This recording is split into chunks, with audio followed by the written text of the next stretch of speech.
வணக்கம். நீங்கள் கேட்டுக்கொண்டிருப்பது புதுவையின் ஸ்ரீ மழகுல விநாயகர் பொறியியல் கல்லூரியின் நிலா சமுதாய வானொலி 90.4. நிலா சமுதாய வானொலியில் மூத்த குடிமக்களுக்கான சிறப்பு நிகழ்ச்சியாக ஒளிபரப்பாகி கொண்டிருக்கும் மூத்தோருக்கு முதல் வணக்கம் நிகழ்ச்சியின் 11வது பக்கத்தில்தான் இன்று இணைந்துள்ளோம்.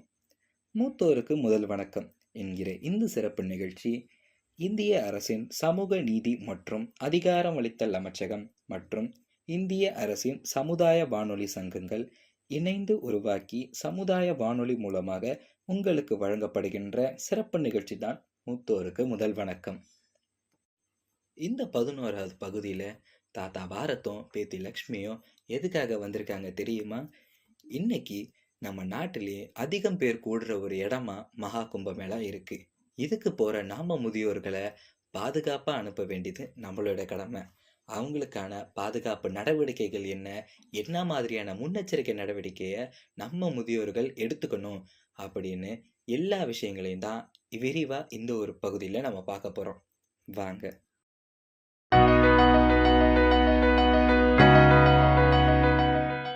இன்னைக்கு நிகழ்ச்சிக்குள்ள போறதுக்கு முன்னாடி இந்திய அரசின் சமூக நீதி மற்றும் அதிகாரமளித்தல் அமைச்சகத்தின் வாயிலா செயல்படுத்தப்படுற பல்வேறு திட்டங்கள் பத்தி கொஞ்ச நேரம் தெரிஞ்சுக்கலாம் வாங்க. இன்னைக்கு நிகழ்ச்சி ஆரம்பிக்கிறதுக்கு முன்னாடி இந்திய சமூக நீதி மற்றும் அதிகாரமளித்தல் அமைச்சகத்தோட வாயிலா செயல்படுத்தப்படுற திட்டங்களை ஒரு முறை பார்த்துடலாம். ராஷ்டிரிய வயோஸ்ரீ யோஜனா இந்த திட்டம் மூலமா உடல் உதவி சாதனங்கள், அதாவது மருத்துவ உபகரணங்கள், வாக்கிங் ஸ்டிக்கு, காது கருவி, வீல் சேரு, இது எல்லாமே சுலபமா கிடைக்க வழிவகை செய்யறாங்க. நிராகரிக்கப்பட்ட முதியவருக்கு தங்களோட பராமரிப்பு செலவுகள் மற்றும் அவர்களுக்கான மரியாதையும் அவங்களோட குழந்தைகள் வாயிலாகவும் பெற்றுத்தர வழிவகையும் செய்யறாங்க. அதுபோல ஆதரவற்ற முதியவர்களை முதியோர் இல்லங்கள்ல சேர்த்து பராமரிப்புக்கான அனைத்தையும் ஏற்பாடு செய்கிறாங்க. அதுலேயும் முக்கியமாக மாநில செயல்பாட்டு திட்டம்னா என்ன மற்றும் பிரதான் மந்திரி வயவந்தன யோஜனா அப்படின்ற முதியோருக்கான திட்டத்தின் மூலமாக பல உதவிகளை முதியோர்களுக்கு செஞ்சுட்டு வராங்க. அதுபோல் இந்திரா காந்தி ஓய்வூதிய திட்டம் வாயிலா முதியோர்களுக்கு மாதாந்திர வருமானத்தையும் வழங்கிட்டு வராங்க. மூத்த குடிமக்களுக்கான சட்டங்கள், பாதுகாப்பு நடவடிக்கைகள், நலத்திட்டங்கள் பற்றியும் மூத்தோருக்கு முதல் வணக்கம் அப்படின்ற நிகழ்ச்சி மூலமாக ஒவ்வொரு அத்தியாயத்திலையும் தெளிவாகவும் விவரமாகவும் எடுத்துரைக்கிறாங்க. அதை தொடர்ந்து இந்த அத்தியாயத்துல லக்ஷ்மியும் தாத்தா பரத்தும் இந்த நிகழ்ச்சியில எதை பத்தி பேசுறாங்க அப்படின்னு இந்த நிகழ்ச்சி வாயிலா தெரிஞ்சுக்கலாம் வாங்க. அத்தியாயம் 11, கும்பமேளா மற்றும் முதியோர்களின் பாதுகாப்பு. காலை நேரம். பரத் தாத்தா லேப்டாப்புடன் அமர்ந்திருக்கிறார். தாத்தா, நீங்க காலை நேரத்துல லேப்டாப்புடன் என்ன பண்றீங்க? அது ஒன்றும் இல்லைப்பா, கும்பமேளா நடக்க போகுதுல்ல, அதான் டிக்கெட்டு பார்த்துக்கிட்டு இருந்தேன். இப்போவே நிறைய பேர் காத்திருப்போர் பட்டியலில் இருக்காங்க. டிக்கெட் கிடைக்கவே மாட்டுதுப்பா. ஆமாம் தாத்தா, 12 வருஷத்துக்கு பிறகு மகா கும்பமேளா ஜனவரி 13 முதல் பிப்ரவரி 26 வரை நடக்க போகுது. இப்போ இந்த கும்பமேளா நிகழ்ச்சிக்கு எண்ணற்ற பேர் கலந்துப்பாங்க. அதில் முதியோர் கூட இருப்பாங்க. அதனால் கும்பமேளா மற்றும் முதியோர் பாதுகாப்பு பற்றி வானொலியில் பேசலாமா தாத்தா? நிச்சயம் பேசலாம்ப்பா. ஏன்னா மகா கும்பமேளா நம்ம நாட்டோட ஒரு சிறந்த பாரம்பரிய நிகழ்வு. இதில் பல லட்சம் மக்கள் கலந்துக்கிறாங்க. இதில் கூட்ட நெரிசல் ஏற்படும். இந்த மாதிரி நேரங்களில் முதியோர்களை கவனித்து கொள்ளுதல், முதியோர்களை பாதுகாக்கிறது மிக முக்கியமானதாகும்பா. அதனால் இதை பற்றியெல்லாம் நம்ம தெளிவாக வானொலியில் பேசலாம்ப்பா. ஆமாம் தாத்தா, மகா கும்பமேளா பாரம்பரிய நிகழ்வு தான். இந்த நிகழ்வில் குழந்தைகள், இளைஞர்கள், பெரியவர்கள்னு எல்லாருமே கலந்துக்குவாங்க. முக்கியமாக முதியவர்கள் அங்கே பல சிரமங்களை சந்திக்கிறாங்க. அதற்கு பெரிய கூட்டங்கள், நீண்ட வரிசைகள், கடும் வானிலை, இவற்றை நம்ம முக்கியமாக கவனிக்கணும். அது மட்டும் இல்லை தாத்தா, அவர்களின் உடல் மற்றும் மனநலத்தின் முக்கியத்துவத்தையும் நாம் புரிஞ்சுக்கணும். லட்சுமி, முன்பு உன் அத்தை மற்றும் நான் கும்பமேளாவிற்கு போகும்போது எளிதாக போயிடுவோம். அந்த சமயத்தில் கூட்டம்லாம் ரொம்ப குறைவாக தான் இருந்துச்சு. ஆனால் இப்போ நம்ம முதியோராகிவிட்டோம். எனவே இந்த மாதிரி நிகழ்வுகளில் கலந்து கொள்ளும்போது மிகுந்த கவனத்துடன் இருக்கணும்ப்பா. பரத், ஓ பரத் பையா. வா ராமு வா, உன்னை பார்த்து எவ்வளவு நாளாச்சு. வணக்கம் பையா. லட்சுமி, எல்லாரும் எப்படி இருக்கீங்க? வணக்கம் தாத்தா, நான் நல்லா இருக்கேன் தாத்தா. நாங்கள் இப்போ கும்பமேளா பற்றி தான் பேசிகிட்டு இருந்தோம். அந்த நேரத்தில் நீங்கள் கரெக்டாக வந்துட்டீங்க. ஓ, உங்களுக்கு தெரிஞ்சிருக்குமே, ஒரு காலத்தில் நாங்கள் கும்பமேளாவில் தூங்காமல் சுற்றிக்கிட்டு இருந்தோம். ஆனால் இப்போ பல விஷயம் மாறிடுச்சு. பெரிய கூட்டத்தில் குறிப்பாக முதியோர்கள் போகிறதே சிரமமாகிவிட்டது. பரத் பையா, லட்சுமி, கவனிக்கணும். இந்த காலம் பழைய காலம் போல் இல்லை. கோடையாக இருந்தாலும் சரி, குளிர்காலமாக இருந்தாலும் சரி, முதியோருக்கு ஒரு பெரிய சவாலாக மாறிடுச்சு. என்ன சொல்கிறீங்க ராமு தாத்தா? லட்சுமி, அந்த காலத்தில் மகா கும்பமேளாவுக்கு போன போது சீரான ஏற்பாடுகள்லாம் இருந்தன. ஆனால் இப்போ எவ்வளவு பாதுகாப்பு நடவடிக்கை எடுத்தாலும் அது போதுமானதாக இல்லை. கூட்ட நெரிசல், அலைச்சல், போக்குவரத்து, இது எல்லாம் முதியோர்களுக்கு மிக சிரமமாகவே இருக்குது. அன்றைய நிகழ்வு நினைவில் இருக்கா? ஒரு பெண் முதியவர் காணாமல் போயிருந்தாங்க. அந்த நேரத்தில் உதவி இல்லைன்னா என்ன ஆயிருக்கும் நினச்சி பாரு. ராமு, நீ சொல்கிறது உண்மைதான். இந்த நிகழ்வை மறுக்க முடியாது. லட்சுமி, இந்த மாதிரி சூழ்நிலையில் நாம் என்ன செய்யணும், நீ என்ன சொல்ல வர, அதை பற்றி கொஞ்சம் தெளிவாக சொல்லேன். தாத்தா, முதல்ல கும்பமேளா போன்ற பெரிய நிகழ்ச்சிகளில் பங்கேற்கும்போது முதியவர்கள் திட்டமிட்டு போகணும். முக்கியமாக அடையாள அட்டை, அவர்களுடைய மருத்துவ பதிவுகள், அவசர நேரங்களில் யாரை தொடர்பு கொள்ளணும், அவங்களுடைய தொலைபேசி எண் எல்லாத்தையும் கையில் இருக்கான்னு உறுதிப்படுத்திட்டு தான் செல்லணும். ஆமாம்ப்பா, கரெக்டாக சொன்ன. அது மட்டுமல்ல, முதியவர்கள் தனியாக பயணம் செய்யக்கூடாது. எப்போதும் குடும்ப உறுப்பினர்களோ அல்லது நெருங்கிய நண்பர்களோ எல்லாரும் சேர்ந்து ஒன்றா தான் செல்லணும். உன் அத்தை, நான் தனியாக பயணம் செஞ்ச மாதிரி எனக்கு நினைவிலேயே இல்லை. ஆமாம் ராமு, நீ சொன்னதெல்லாம் உண்மைதான். முக்கியமாக முதியோர்களுக்கு தண்ணீர் கொடுக்க வேண்டும். வெயிலிலிருந்து பாதுகாக்க நிழலான இடத்துல அவங்கள நிற்க வைக்க வேண்டும். அது மட்டுமல்ல, அவங்க சோர்வாக இருந்தால் ஓரளவு நேரம் ஓய்வெடுப்பதற்காவது இடம் அளிக்க வேண்டும். இதெல்லாம் ரொம்ப முக்கியம்ப்பா. அது சரி பரத் பையா, மிக முக்கியமானது லட்சுமி. முதியோர்கள் கும்பமேளாவுக்கு செல்லும்போது அங்கு பல சக்கர வாகனங்கள் உண்டு, உதவி சாதனங்கள் உண்டு. ஸோ இதெல்லாம் அவங்க பயன்படுத்தினா அவங்களுடைய பயணம் எளிதாக இருக்கும் இல்லையா? ஆமாம் தாத்தா, இப்போ நடக்கிற மகா கும்பமேளால இந்திய அரசின் சமூக நீதி மற்றும் அதிகாரமளித்தல் அமைச்சகம் சார்பாக ஸ்டால் ஏற்பாடு செய்யப்பட்டிருக்கு. ஸ்டால் வாயிலாக முதியவருக்கு உதவி கருவி, சக்கர நாற்காலி மற்றும் கண்ணாடி போன்ற முக்கிய பொருட்கள் வழங்க ஏற்பாடு செய்யப்பட்டிருக்கு. அது மட்டும் இல்லாமல் அவசர நிலையில் உதவி தேவைப்பட்டா தொலைபேசி எண்கள் மற்றும் தன்னார்வலர்கள் அந்த இடத்துல பணிபுரிகிறாங்க. நிச்சயம் இந்த ஸ்டால் முதியவருக்கு பயனுள்ளதாக இருக்கும் இல்லையா தாத்தா? உண்மைதான் லட்சுமி, அருமையான செயல். மேலும் முதியவர்கள் எப்போதும் ஒரு தொலைபேசி எடுத்து செல்ல வேண்டும். அப்படி இருந்தாதான் எங்கு போனாலும் எதையும் எதிர்கொள்வது எளிதாயிருக்கும். ஒருவேளை அவர்கள் தொலைந்து போனாலும் அவர்களை விரைவில் கண்டுபிடிக்க முடியும் இல்லையா? ஆமாம் ராமு, மிக முக்கியமானது முதியவர்களுடன் நாம் எப்போதும் கவனமாக இருக்கணும். அவங்க எங்கே போகிறாங்க, அவர்கள் ஏதாவது களைப்பாக இருக்கிறாங்களா, அவங்க ஏதாவது சிரமப்படுறாங்களா என்பதை தொடர்ந்து நம்ம கவனிச்சுக்கிட்டு இருக்கணும். அப்படி கவனித்தாதான் அவங்களுக்கான சேவைகளையும் சிகிச்சைகளையும் நம்ம தொடர்ந்து வழங்கலாம். ஆமாம் ஆமாம், அதுதான் உண்மை. இதுதான் நம் சமுதாயத்தின் உண்மையான வலிமை. முதியவர்களின் அனுபவத்திலிருந்து தான் நாம் பல விஷயத்தை கற்றுக்க முடியும். நாம் அவர்களை கவனிப்பதன் மூலம்தான் நம் சமுதாயத்தின் உண்மையான உணர்வையும் உயிர்ப்பிக்க முடியும். உண்மைதான் தாத்தா. மேலும் நாம் அவங்கள புரிஞ்சுக்கணும். முதியவர்களை குறை சொல்கிறதும் பின்தள்ளுறதும் குற்றமாகும். அவங்களுக்கு நாம் கொடுக்குற மதிப்பு தான் ஒரு பெரிய வரம் அப்படிங்கிறத எப்போதுமே நினைவில் வச்சுக்கணும். லட்சுமி, நல்லா சொன்னப்போ. சரி, மகா கும்பமேளா நடைபெறும் இடத்துல முதியோர்கள் மற்றும் மாற்றுத்திறனாளிகளுக்கு உதவக்கூடிய அரசு திட்டங்கள் பற்றியும் தகவல் பற்றியும் ஏதாவது உனக்கு தெரியுமா? தெரியும். உண்மைதான் தாத்தா.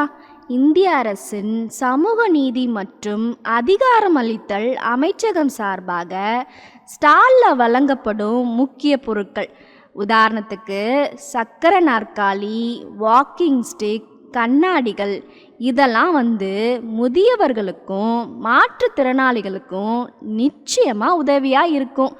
அது மட்டும் இல்லாமல் அவங்களுடைய பயணத்தையும் எளிதாக்கும். மேலும் அவசர சூழ்நிலையில் முதியவர்களுக்கோ மாற்றுத்திறனாளிகளுக்கோ உதவி தேவைப்பட்டால் விரைந்து உதவி செய்யும்படி 1000க்கும் மேற்பட்ட தன்னார்வலர்கள் பணியில் ஈடுபட்டிருக்காங்க தாத்தா. பரவாயில்லையே லட்சுமி.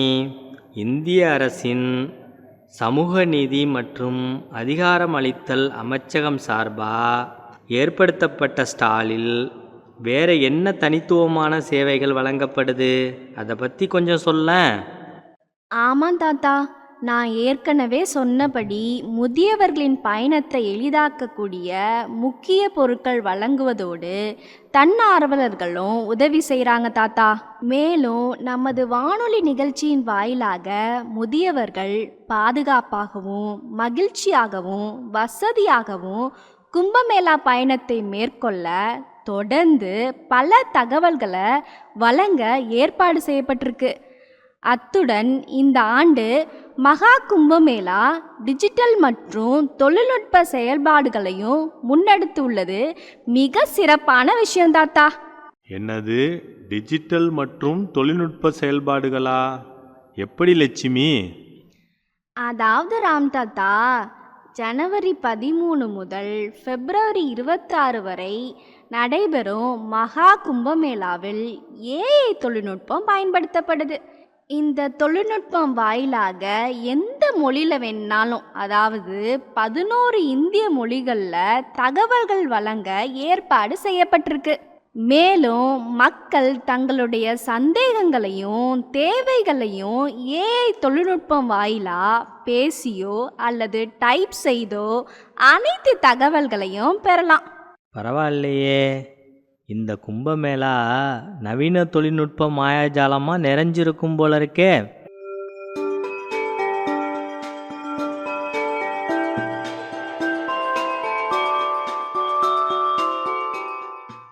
இந்திய அரசின் சமூக நீதி மற்றும் அதிகாரமளித்தல் அமைச்சகத்தின் சார்பாக கும்பமேளாவில் பங்கேற்கும் தன்னார்வலர் ராஜாராவ் அவர்களிடம் எந்த மாதிரியான சிறப்பு ஏற்பாடுகள் செய்யப்பட்டுள்ளது என்பதை பற்றிய ஒரு நேர்காணல் நிகழ்ச்சி. சமுதாய வானொலியின் சார்பாக கும்பமேளா மற்றும் முதியோர் பாதுகாப்பு குறித்து விழிப்புணர்வு ஏற்படுத்திட்டு இருக்கோம். அதில் ஒரு பகுதியாக இந்திய அரசின் சமூக நீதி மற்றும் அதிகாரமளித்தல் அமைச்சகம் சார்பாக நியமிக்கப்பட்ட தன் ஆர்வலர் திரு ராஜாராவ் அவர்களுடன் நேர்காணல் நிகழ்ச்சியில் சந்திப்பதில் மகிழ்ச்சி அடைகிறோம். வணக்கம் சார். வணக்கம் சார். இந்த கும்பமேளாவில் நிறைய மக்கள் பங்கேற்கிறாங்க. இந்த பங்கேற்கிற மக்கள் என்ன மாதிரியான நடவடிக்கைகள் மேற்கொள்ளணும் சார்? நிச்சயமாக சொல்கிறோம்.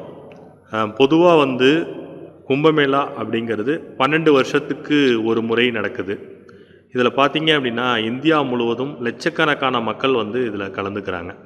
இப்போ இந்த லட்சக்கணக்கான மக்கள் வரும்போது பார்த்தீங்க அப்படின்னா கூட்ட நெரிசல் அப்படிங்கிறது ஒரு மிகப்பெரிய சவாலான ஒரு விஷயம்.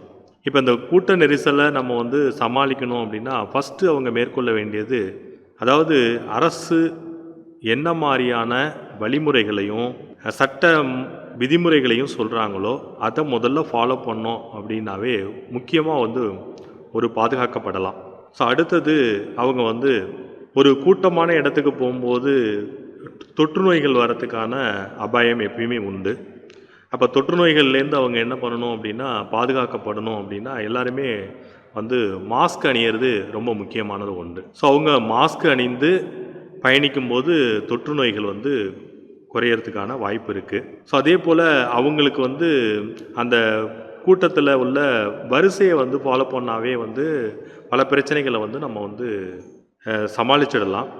ஸோ பெரும்பாலும் இடத்துல பார்த்திங்க அப்படின்னா அதை ஃபாலோ பண்ணாதனால தான் நமக்கு பிரச்சனைகள் நிறைய வருது.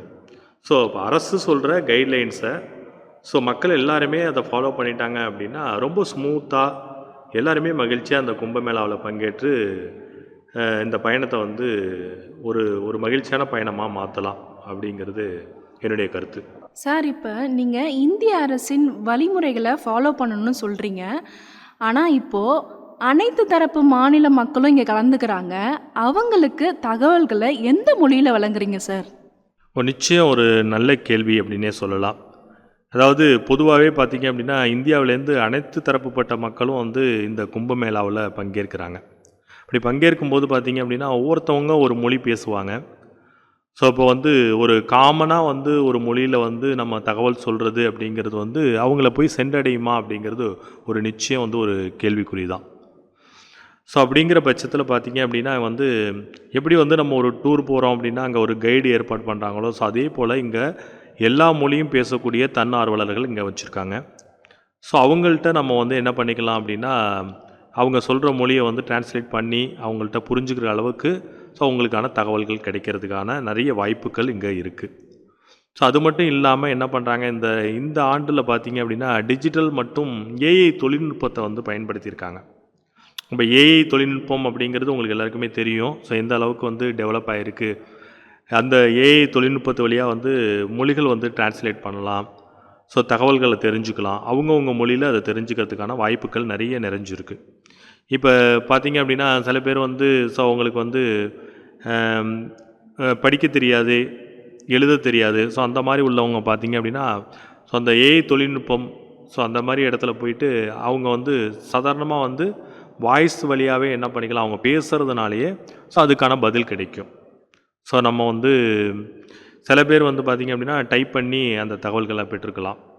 ஸோ இப்போ இந்த ஏஐ தொழில்நுட்பம் வந்து உங்களுக்கு கண்டிப்பாக பயனுள்ளதாக இருக்கும். ஸோ அது மட்டும் இல்லாமல் இந்திய அரசின் சமூக நீதி மற்றும் அதிகாரமளித்தல் அமைச்சகத்தின் சார்பாக வந்து பல தன் ஆர்வலர்கள் வந்து இந்த பணியில் ஈடுபடுத்தப்பட்டிருக்காங்க. ஸோ அவங்களுடைய கைடன்ஸ் வந்து கண்டிப்பாக அவங்க லாங்குவேஜ் புரிகிற அளவுக்கு அவங்க கைடன்ஸ் பண்ணுவாங்க. ஸோ அதனால் கிட்டத்தட்ட பார்த்திங்க அப்படின்னா ஒரு 13 லாங்குவேஜில் வந்து இந்த ஏஐ தொழில்நுட்பம் பயன்படுத்தப்படுது. கண்டிப்பாக அவங்களுக்கு பயனுள்ளதாக இருக்கும் அப்படின்னு நினைக்கிறேன். சார், இப்போ பார்த்தீங்கன்னா இந்த கும்பமேளாவில் அனைத்து வயதினரும் பங்கு பெறுறாங்க இல்லையா? இப்போ குறிப்பாக 60 வயதுக்கு மேற்பட்டவங்க இருக்காங்க இல்லையா? அவங்களுக்கு என்ன மாதிரியான பாதுகாப்போடு வரணும்னு கொஞ்சம் சொல்லுங்கள் சார். நிச்சயம் வந்து முதியவர்கள் வந்து இதில் வந்து கும்பமேளாவில் வந்து பயணிக்கும்போது அவங்க முன் நடவடிக்கைகள் என்னென்ன எடுக்கணும் அப்படின்னா, ஸோ முதியவர்கள் வந்து நிறைய தூரம் வந்து பயணிக்க முடியாது. ஸோ அவங்களுக்கு கண்டிப்பாக ஓய்வு தேவைப்படும்.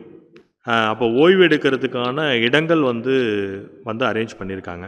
ஸோ அதே போல் வந்து அவங்க வந்து வெயிலாக இருக்குது, அதே போல் பனியாக இருக்குது, இந்த மாதிரி சூழ்நிலைகளை சமாளிக்கிறதுக்கான ஏதுவாக வந்து அவங்க வந்து என்ன பண்ணிக்கணும் அப்படின்னா அதுக்கான உடைகளை வந்து அவங்க தேர்ந்தெடுத்துக்கணும். இப்போ ஒரு கூட்டத்தில் வந்து பயணிக்கும்போது பார்த்திங்க அப்படின்னா வந்து வயதானவர்களுக்கு வந்து நிறைய பேருக்கு மூச்சு திணறல் ஏற்படுறதுக்கான நிறைய வாய்ப்புகள் அதிகம்.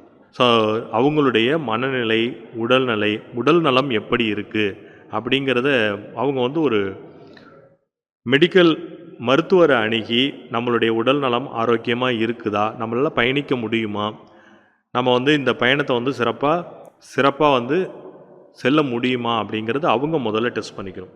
ஸோ அதே போல் டெஸ்ட் பண்ணிக்கிட்டு ஸோ சப்போஸ் வந்து அவங்க வந்து ஏதாவது மெடிசின்ஸ் எடுத்துக்கிறாங்க, ஃபார் எக்ஸாம்பிள் பிபி, சுகர், அந்த மாதிரி மெடிசின்ஸ் எடுத்துக்கிறாங்க அப்படின்னா அவங்க மெடிசின்ஸ் வந்து கையில் வச்சுக்கணும். அது ரொம்ப முக்கியம். ஸோ அதே போல் அவங்க வந்து பயணிக்கும்போது வந்து தனியாக வந்து யாரும் வரக்கூடாது. முதியவர்கள் எப்போதுமே வந்து அவங்க உறவினர்களோடு வரணும். இல்லை அவர்களுடைய நண்பர்கள், அப்போ பக்கத்தில் உள்ள உற்றார் உறவினர்கள் யாரோட கூட வந்தாங்கன்னா ஸோ அவங்களுக்கு ஒரு பாதுகாப்பாக இருக்கும். எப்பயுமே அவங்க தனியாக பயணிக்காதது ரொம்ப ரொம்ப முக்கியம். அவங்க வந்து சப்போஸ் வந்து அவங்களால நடக்கும்போது சோர்வு ஏற்பட்டிருக்கு அப்படின்னு சொல்லிட்டு அந்த மாதிரி ஒரு மனநிலை வரும்போதே அவங்க என்ன பண்ணிக்கணும் அப்படின்னா, ஒரு ஓய்வு எடுத்துக்கிட்டு தன்னுடைய பயணத்தை தொடர்ந்தாங்க அப்படின்னா அவங்க ரொம்ப பாதுகாப்பாக அவங்களுடைய பயணத்தை மேற்கொள்ள முடியும். ரொம்ப ஸ்ட்ரெயின் பண்ணி உடம்பை வந்து வருத்திக்கிட்டு அவங்க அந்த மாதிரி பயணிக்கிறது வந்து கொஞ்சம் ஆபத்தானது தான். ஸோ அப்படி வந்து அவங்களுக்கு உடல் முடியல அப்படின்னாலும் அதுக்கான பல ஏற்பாடுகள் வந்து நம்ம அரசு வந்து ஏற்பாடு செஞ்சுருக்காங்க. மருத்துவ உதவிக்குழு வச்சுருக்காங்க, தன்னார்வலர்கள் வச்சுருக்காங்க. ஸோ அவங்க வழியாக வந்து அவங்களுக்கு உதவி கிடைக்கும். இருந்தாலும் ஸோ அவர்கள் வந்து மனதாக இருக்கட்டும் உடலாக இருக்கட்டும் கொஞ்சம் பலமாக வந்து பயணித்தாங்கன்னா வந்து ரொம்ப பாதுகாப்பாக மகிழ்ச்சியாக வந்து இந்த பயணத்தை மேற்கொள்ளலாம் அப்படிங்கிறது என்னுடைய கருத்து. நல்லா சொன்னீங்க சார். இப்போது முதியவர்கள், அதாவது ரொம்ப வயதானவங்க, அவங்களுக்கு உடல்நிலை சரியில்லைனாலும் மனநிலை சரியில்லைனாலும் கும்பமேளா பார்க்கணும் அப்படின்னு ஒரு ஆர்வத்தில் வந்துடுறாங்க. ஆனால் இங்கே வந்து அவங்களுக்கு உடம்பு சரியாமல் போயிடுது. அவங்களுக்கு நீங்கள் என்ன மாதிரியான ஏற்பாடுகள் செஞ்சுருக்கீங்க சார்? ஆமாம், நீங்கள் வந்து சொல்கிறது உண்மைதான். பல முதியோர்கள் வந்து பார்க்கணும் அப்படிங்கிற ஆர்வத்தில் வந்து கும்பமேளாவுக்கு வந்துடுறாங்க. அவங்க உடல் நலம் மனநலத்தெல்லாம் பொருட்படுத்தாமலும் வராங்க. அது உண்மைதான். நம்ம பல ஆண்டுகளாக பார்த்துக்கிட்டு இருக்கோம். பொதுவாகவே பார்த்தீங்க அப்படின்னா இந்த வருடம் பார்த்தீங்க அப்படின்னா வந்து நம்ம இந்திய அரசின் வந்து சமூக நீதி மற்றும் அதிகாரமளித்தல் அமைச்சகத்தின் சார்பாக வந்து சிறந்த ஒரு ஸ்டால் ஒன்று ஏற்பாடு பண்ணியிருக்காங்க. அதாவது மெடிக்கல் ஸ்டால் அப்படின்னு சொல்லலாம் அதை. இந்த ஸ்டால் வழியாக பார்த்தீங்க அப்படின்னா வந்து இப்போ வந்து அவங்களால நடக்க முடியாதவர்களுக்கு வந்து பல சக்கர வாகனங்களை ஏற்பாடு பண்ணியிருக்காங்க. ரொம்ப முடியாதவங்களுக்கு வீல் சேரு, சில பேருக்கு தேவைப்பட்டதுன்னா வாக்கிங் ஸ்டிக்கு தராங்க. ஸோ இப்போ வந்து இங்கே வந்து அவர்களுக்கு பார்வை கோளாறு அந்த மாதிரி இருந்தது அப்படின்னா கண்ணாடி, இந்த மாதிரி மருத்துவ உபகரணங்களும் அந்த ஸ்டாலில் வந்து வழங்குறாங்க. ஸோ அதை அவங்க பயன்படுத்திக்கிட்டு அவங்களுடைய பயணத்தை வந்து ரொம்ப எளிதாக்கிக்கலாம். ஸோ அதுக்கு வந்து இந்திய அரசு வந்து சிறப்பாக செயல்பட்டிருக்கு அப்படின்னே சொல்லலாம். ஸோ அதே போல் அவங்க வந்து பயணிக்கும்போது வந்து அவங்களுக்கு வேறு ஏதாவது உடல்நல கோளாறுகள் ஏற்படுது அப்படின்னா ஸோ அதுக்கும் வந்து என்ன பண்ணியிருக்காங்க அப்படின்னா, இங்கே வந்து 1000க்கும் மேற்பட்ட தன்னார்வலர்கள் வந்து பணியில் இருக்காங்க. ஸோ அவங்களோட உதவியை நாடி என்ன பண்ணிக்கலாம் அப்படின்னா அவங்கள வந்து காப்பாற்றுறதுக்கு வழிமுறைகள் ஏற்பாடு செஞ்சுருக்கு அப்படின்னே சொல்லலாம். Okay sir. முதியோர்களுக்கு நீங்கள் சொன்னது சரிதான் சார். அதே மாதிரி மாற்றுத்திறனாளிகளுக்கும் ஏதாவது ஏற்பாடு செஞ்சுருக்கீங்களா சார்? நிச்சயம். முதியோர்களுக்கு நம்ம என்னென்ன மாதிரி ஏற்பாடுகள் செஞ்சுருக்கோமோ இது அனைத்தும் வந்து மாற்றுத்திறனாளிகளுக்கும் பொருந்தும். ஸோ அதே வந்து மாற்றுத்திறனாளிகளுக்கு வந்து வீல் சேரோ வாக்கிங் ஸ்டிக்ஸோ ஸோ இது எல்லாமே வந்து அவங்களுக்கும் வழங்குறாங்க. ஸோ அவங்களும் பெற்று வந்து என்ன பண்ணிக்கலாம், அந்த பயணத்தை வந்து ரொம்ப எளிதாக வந்து மாற்றிக்கலாம். ஸோ அவங்களுக்கான எல்லா வந்து ஏற்பாடுகளும் செய்யப்பட்டிருக்கு அப்படிங்கிறதுல எந்த விதமான சந்தேகமும் பட வேண்டாம். Okay sir. நிறைய சிறப்பான ஏற்பாடுகள்லாம் செஞ்சுருக்கீங்க சார். இது இல்லாமல் கும்பமேளாவில் வேறு என்னென்ன மாதிரியான சிறப்பு ஏற்பாடுகள் செஞ்சுருக்கீங்க சார்? பொதுவாக கும்பமேளாவில் பார்த்தீங்க அப்படின்னா லட்சக்கணக்கான மக்கள் வந்து இதில் பங்கேற்கிறாங்க. ஸோ அந்த மாதிரி கூட்ட நெரிசல் ஏற்படுறதுக்கான நிறைய வாய்ப்புகள் இங்கே உண்டு. ஸோ அதுக்கு வந்து அதை சீர்படுத்துறதுக்காக காவல்துறை பயன்படுத்தப்படுறாங்க. அதே போல் பார்த்தீங்க அப்படின்னா வந்து தீயணைப்பு துறையினர் அவங்க பயன்படுத்துகிறாங்க, தன் ஆர்வலர்கள், மருத்துவ குழு. இது இல்லாமல் பார்த்தீங்க அப்படின்னா வந்து மக்களுக்கு தேவைப்படுற உணவகம், கழிவறைகள், ஸோ இது எல்லாமே வந்து சிறந்த முறையில் ஏற்பாடு செய்யப்பட்டிருக்கு. Okay sir. இறுதியாக ஒரே ஒரு கேள்வி சார். இந்த கும்பமேளாவில் பயணிக்கிறவங்களுக்கு நீங்கள் என்ன மாதிரியான ஆலோசனைகள் வழங்குறீங்க சார்? கண்டிப்பாக வந்து கும்பமேளாவில் பயணிக்கும் மக்களுக்கு வந்து ஆலோசனை அப்படின்னு சொன்னோம் அப்படின்னா, எல்லாரும் ஒரு ஐடென்டி கார்டு, அதாவது ஒரு ஆதார் கார்டோ ஸோ அவங்கள பற்றிய தகவல் சொல்கிற மாதிரி ஒரு கார்டு கையில் வச்சுக்கணும். ஸோ அது இல்லாமல் பார்த்தீங்க அப்படின்னா அவங்களுக்கு தேவைப்படுற மெடிசின்ஸை கையில் வச்சுக்கணும். அதே போல் ஒரு தொலைபேசி கையில் வச்சுருந்தாங்க அப்படின்னா ரொம்ப வந்து பயனுள்ளதாகவே இருக்கும். ஏன்னா நிறைய பேர் வந்து கும்பமேளாவில் வந்து காணா போகும்போது பார்த்தீங்க அப்படின்னா அவங்களுக்கு தகவல் கொடுக்கறதுக்கு இது வந்து கொஞ்சம் ஏதுவாக இருக்கும் தொலைபேசியாக. ஸோ அதே போல் இந்த கும்பமேளாவில் பயணிக்கிறவர்கள் வந்து குழந்தைகளாக இருக்கட்டும், அதே ஒரு முதியவர்களாக இருக்கட்டும், இவங்க தனியாக வந்து பயணிக்கக்கூடாது. அவர்களுடைய உறவினர்களோ அல்லது நண்பர்களோடு பயணித்தா அப்படின்னா ஒரு பாதுகாப்பாக இருக்கும். உங்களுக்கு வந்து பாதுகாப்பில் ஏதாவது குறைபாடுகள் இருக்குது அப்படிங்கிற பட்சத்தை நீங்கள் உணர்றீங்க, ஃபீல் பண்ணுறீங்க அப்படின்னா உடனே நீங்கள் என்ன பண்ணலாம் அப்படின்னா பக்கத்தில் உள்ள காவல்துறையிடம் தகவல் தெரிவிச்சிங்க அப்படின்னா ஸோ அது வந்து ரொம்ப வந்து எல்லாருக்குமே உதவியாக இருக்கும். அதே போல் மக்கள் வந்து என்ன வழிமுறைகள் சொல்கிறாங்களோ அதை ஃபாலோ பண்ணாங்க அப்படின்னாவே எல்லாருமே கும்பமேளாவை மகிழ்ச்சியாக வந்து கொண்டாடலாம் அப்படிங்கிறது என்னுடைய கருத்து. Okay sir. இது வரைக்கும் கும்பமேளாவில் கலந்துக்கிறவங்க, முதியவங்க, ஊனமுற்றவங்களுக்கு என்ன மாதிரியான உதவிகள் கிடைக்குது, அவங்க எப்படி பாதுகாப்பாக இருக்கணும், அவங்களுக்கு என்னென்ன மருத்துவ உதவிகள் கிடைக்குது, அவங்க தன்னை எப்படி பாதுகாக்கணும் அப்படின்ற விஷயத்தை பற்றி ரொம்ப அழகாகவே தெளிவாக சொன்னீங்க சார். கண்டிப்பாக இந்த தகவல்கள் எல்லாருக்குமே ரொம்பவே பயனுள்ளதாக இருக்கும் சார். இந்திய அரசின் சமூக நீதி மற்றும் அதிகாரமளித்தல் அமைச்சகத்தின் சார்பாக கலந்து கொண்ட தன்னார்வலர் திரு ராஜாராவ் அவர்களுக்கு எங்கள் வானொலியின் சார்பாக மனமார்ந்த நன்றியையும் வணக்கத்தினையும் தெரிவித்துக் கொள்கிறோம். நன்றி சார். நன்றி. கும்பமேளால பங்கேற்கும் தன்னார்வலர் ராஜாராவ் அவர்கள் நேர்காணல் வழியா நமது வானொலியில் சொன்ன கருத்துக்கள் மக்களிடம் சேர்ந்ததா அப்படின்றத நாம நேரடியா கள ஆய்வு செய்யலாம் வாங்க. அம்மா வணக்கம்மா, உங்க பேர் என்னம்மா? என்னோட பேரு கமலாம்மா. அம்மா உங்க வயசு என்னம்மா? என்னோட வயசு 70-71 இருக்குமா. அம்மா நீங்க எந்த மாநிலத்திலேருந்து வரீங்க? நான் தமிழ்நாடு தஞ்சாவூர்லேருந்து வரேம்மா. அப்படியாம்மா, கும்பமேளா பத்திய உங்களுடைய கருத்துக்களை சொல்றீங்களா? நான் என்னத்த கருத்தை சொல்கிறது, நான் உள்ளே வந்தோடனே தண்ணிலாம் கொடுத்தாங்க, போலீஸ் இப்படி போங்க அப்படி போங்கன்னு வழியெல்லாம் சொன்னாங்க. நான் கொஞ்சம் தூரம் போனோடனே மயக்கம் போட்டு கீழே விழுந்துட்டேன். என்ன பண்ணுறதுனே தெரியாமல் முழிச்சிக்கிட்டு இருக்கும்போது மருத்துவ உதவியெல்லாம் செஞ்சாங்க அரசு. யாரும்மா உங்களை காப்பாத்துனாங்க? உங்க உறவினர்களா? இல்லை ஏதோ இந்திய அரசோட அமைச்சகம்னு சொன்னாங்க. ஆமாம்மா, அது இந்திய அரசின் சமூக நீதி மற்றும் அதிகாரமளித்தல் அமைச்சகத்தின் சார்பாக தன்னார்வலர்கள் தான் உங்களுக்கு உதவி இருப்பாங்க. ஆமாம் அதான் சொன்னாங்க. வயசாயிடுச்சுல, அதான் எல்லாம் மறந்து போச்சு. ரொம்ப நன்றிம்மா. இனியும் பாதுகாப்பா பயணத்தை மேற்கொள்ளுங்கம்மா. சரிம்மா, வரேன். ஐயா வணக்கம் ஐயா, உங்க பேர் என்னய்யா? என் பேர் பரமு. நீங்க எங்க இருந்து வரீங்க ஐயா? நான் கேரளாவில் பாலக்காட்டிலேருந்து வர்றேன். பரமு. பாலக்காடா? ஆமாம், பாலக்காட்டு பரமு தான். கும்பமேளா ஏற்கனவே பார்த்துருக்கிறீங்களா? எப்படி இருக்கு இந்த கும்பமேளா?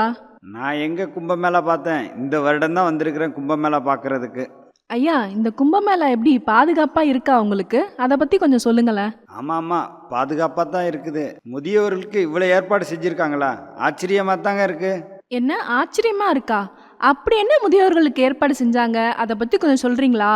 ஆமாம், நிறையா வழிகாட்டுதலுக்கு ஆள் போட்டிருந்தாங்க. வரும்போது தண்ணி கொடுத்தாங்க. ஒரு கடையில் போய் பார்க்கும்போது எங்களுக்கு வீல் சேர், என்னால் நடக்க முடியாது, அங்கே வீல் சேர் கொடுத்தாங்க. இதை வச்சு தான் சுற்றி பார்த்தோம் ஃபுல்லாகவே. முதியவர்களையும் மதித்து எங்களுக்கு நிறையா ஏற்பாடுகள் செய்திருந்தாங்க இந்த கும்பமேளாவில். எனக்கு ரொம்ப மகிழ்ச்சியாக இருந்துச்சு. ஓகே தாத்தா, பார்த்து பத்திரமா போயிட்டு வாங்க. எல்லா பாதுகாப்பு ஏற்பாடும் நல்லாவே பண்ணியிருக்காங்க. தைரியமாக உங்கள் பயணத்தை மேற்கொள்ளுங்க தாத்தா.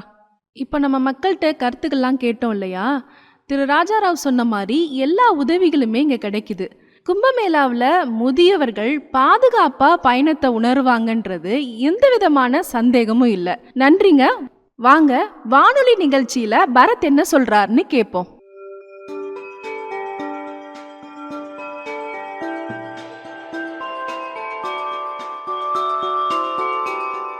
லட்சுமி, உன்னுடைய அனைத்து தகவல்களும் உண்மையிலேயே மிக முக்கியமானது தான். அது மட்டுமல்லாமல் இந்திய அரசின் சமூக நீதி மற்றும் அதிகாரமளித்தல் அமைச்சகம் சார்பாக பல தகவல்கள் ஏற்பாடு பண்ணதும் மிக முக்கியமாக முதியோர்களுக்கு பாதுகாப்பாக இருக்கும்.